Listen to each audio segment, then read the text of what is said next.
সেদিন তোর পোস্টারে থুতু বেড়েছিলাম, আজ তোর মুখে গোবর মারলাম। সাক্ষাৎকার বাচ্চা,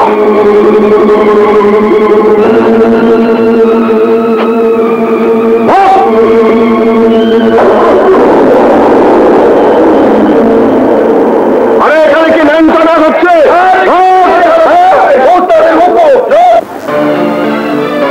যে করেই হোক এই বস্তিতে আমাকে থাকতেই হবে। না না, আমি কোনো একা মেয়ে মেশে ঘর ভাড়া দিব না। আপনি আমাকে ভাড়া দিন, আমি কথা দিচ্ছি ইজ্জতের সঙ্গেই থাকবো। যুবতী মাইয়া, স্বামী ছাড়া ইজ্জতের সঙ্গে কেমনে থাকবা? স্বামী কই? বুঝছি, তোমার যদি চরিত্র ভালো হইব তাহলে তো স্বামীর লগে লই আইতা। দেখো, তোমার আমি ঘর ভাড়া দিব না। 2 নম্বরই বিতে যাও, নষ্ট হয়ে যাবে আবার।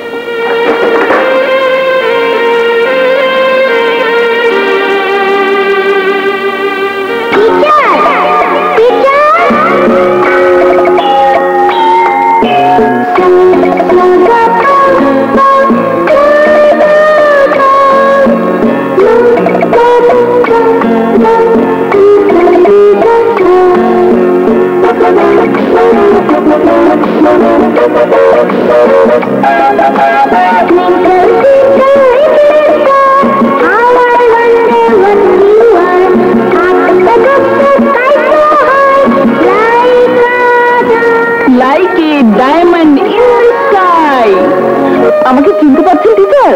আমি আপনার ছাত্রী মিনা।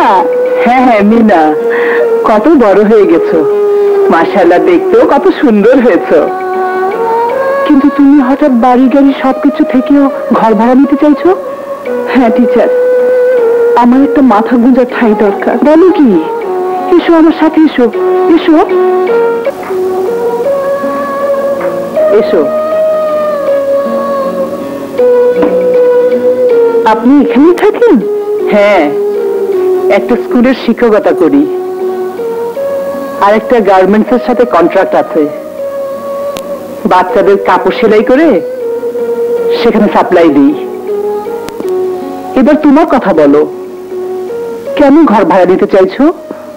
না, নিজের এই অপমানের কথা আমি কাউকে বলতে পারবো না। তাজদিনকে ধরতে হলে আমাকে এখানে আশ্রয় নিতে হবে। কি হলো, কথা বলছো না? ছোটবেলা মাকে হারিয়েছি। আমার বাবা এই বয়সে আবার বিয়ে করেছেন। সমাজে কাউকে মুখ দেখাবার উপায় নেই, তাই ঠিক করেছি আমি আর ওখানে থাকবো না।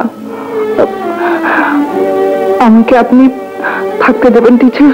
সারা জীবন প্রাচুর্যের মধ্যে থেকে এই বস্তির ঘরে তোমার মন টিকবে? সুখ প্রাচুর্যে নয়, সুখ থাকে মানুষের মনে। আমার মন বলছে আমার সুখের ঠিকানা এখানেই। আপনার এখানে যা আছে তা অন্য কোথাও নেই। মাথা গুজার জন্য একটা ঠাঁই কোথাও না কোথাও পেয়ে যাব, কিন্তু মায়ের আদর কোথায় পাবো? বরং থাকতে টিচার। কিন্তু কিন্তু কি টিচার? না মানে, এই বস্তিতে একটা বাজে ছেলে আছে, ভেরি ডেঞ্জারাস। যতদিন জেলখানায় থাকে আমরা ভালো থাকি, জেলখানা থেকে বেরোলেই আরো ভয়ঙ্কর হয়ে ওঠে। ওর যন্ত্রণায় কেউ শান্তিতে থাকতে পারে না, আউট অফ কন্ট্রোল।